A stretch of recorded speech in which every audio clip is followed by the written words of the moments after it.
दोस्तों, क्या आपको पता है कि ताजमहल कैसे बनाया गया बिना सीमेंट? तो आइए जानते हैं कि किस तरह से बनाया गया बिना सीमेंट के ताजमहल। क्योंकि आजकल तो बड़े बड़े बिल्डिंग और पुल वगैरह वगैरह तो सीमेंट से ही बनाए जाते हैं और 100 साल तक खड़े रहते हैं, लेकिन ताजमहल तो बिना सीमेंट के बनाया गया है। तो फिर कैसे करीबन 350 साल तक इतनी मजबूती से खड़ा है? फिर चाहे कितना भी भूचाल आ जाए, ताजमहल वहीं के वहीं खड़ा है। आखिर कैसे? क्या आपको पता है कि उस समय ताजमहल को बनाने में कितना पैसा लगा होगा? क्यों यमुना नदी के किनारे बनाया गया ताजमहल? साथ में ही ये भी आप जानेंगे कि ताजमहल में लाइट क्यों नहीं लगाई जाती है। दोस्तों, हर साल लाखों की संख्या में पर्यटक इस अजूबे को देखने के लिए आते हैं। आपको इसकी हिस्ट्री के बारे में पता ही होगा कि कैसे शाहजहां अपनी बेगम मुमताज के लिए ताजमहल का निर्माण कराया है। उन्होंने अपने प्यार की निशानी मुमताज के मौत के बाद एक्सप्रेस किया था। दोस्तों, आखिर उस समय बिना सीमेंट के ताजमहल कैसे बनाया गया? जबकि सीमेंट का आविष्कार 1824 में हुआ, जबकि ताजमहल का निर्माण 1631 में हुआ था। 1648 में जाकर बनकर ये ताजमहल तैयार हुआ, लेकिन बिना सीमेंट के ही यह खड़ा हो चुका था, जिसे आज तक एक भी खरोच नहीं आई। दरअसल जब सीमेंट नहीं हुआ करता था, जब घर बनाने के लिए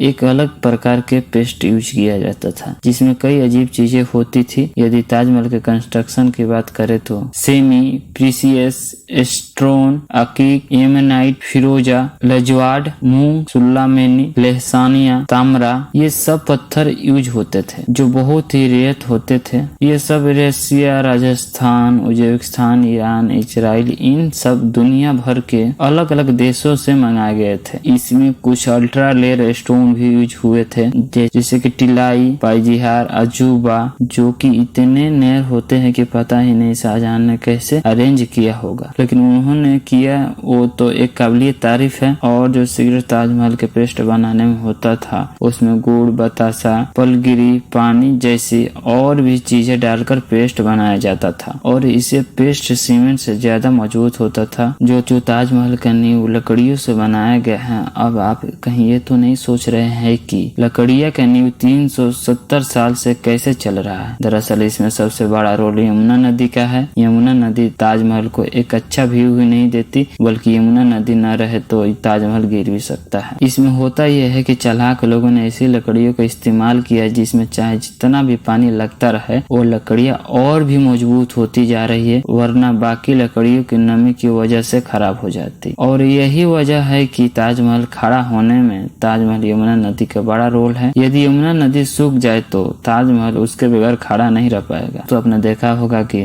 ताजमहल के चारों मीनार सीधा खड़ा नहीं है, और ऐसा भी जानबूझकर किया गया है। दरअसल इसलिए किया गया है, अगर कभी जोर का भूकंप आता भी है, वो चारों मीनार ताजमहल से दूर गिर जाए। अब दोस्तों, अब बात करें कि ताजमहल को बनाने में कितना खर्च आया होगा। शायद आप जानते होंगे कि उस समय 1 रुपया कीमत जो होती थी वो बहुत ज्यादा हुआ करती थी, और इन्फ्लेशन के हिसाब से देखे तो जो कॉस्ट वो आती है लगभग 8,000 करोड़ से 10,000 करोड़ तक रुपया बनाने का खर्च जो हो वो आता है। अब आइए जानते हैं कि ताजमहल में लाइट क्यों नहीं लगाई गई है। आइए जानते हैं कि ताजमहल में लाइट क्यों नहीं लगाई गई है। क्या आप जानते हैं कि दरअसल ताजमहल का सफेद रंग लाइट से को ज्यादा रिफ्लेक्ट करता है, और इसलिए रात के समय ताजमहल में लाइट लगा दी गई तो ताजमहल के पत्थरों को रिफ्लेक्ट करेंगे, और साथ में ज्यादा ताजमहल चमकने लगेगा, जिस वजह से आसपास के कीड़े मकोड़े आकर चिपकने लगेंगे तथा ताजमहल के पत्थरों को नुकसान पहुंचाएंगे। यही वजह है कि ताजमहल में आज तक लाइट नहीं लगाई गई।